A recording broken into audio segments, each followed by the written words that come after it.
அவர்கள் தேவனுடைய சிலுவைக்கு பகைஞர்னு போட்டுக்கிட்டு சிலுவையை பத்தி அவங்க கொண்டு வரல. சிலுவை சுமக்கிறத பத்தி பேச, சிலுவையில் அடிக்கப்படுகிறத பத்தி பேசலாம்.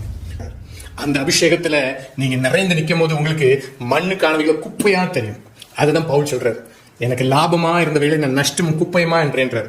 அவர் நியாயப்பிரமாணத்தின்படியா பெரிய பரிசயம் தான். அவர் ஒரு செல்வாக்கு, அந்த செல்வாக்கு குப்பையா என்றார். பெரிய தொழிலதிபர், அதை குப்பையா என்றார். கூடாரம் பின்ற வேலையை செய்ய ஆரம்பிச்சிட்டார். போதும், அவருடைய தேவைகள் சந்திக்கப்பட. அடுத்து இவருக்கு என்னெல்லாம் செல்வாக்குன்றது எல்லாத்தையும் குப்பையா என்றார்.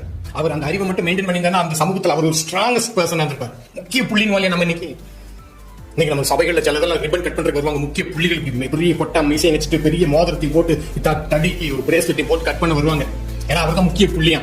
ஆனா பரவலும் அவரை படு தரித்திரவாசியா பார்த்துட்டு இருக்கோம்.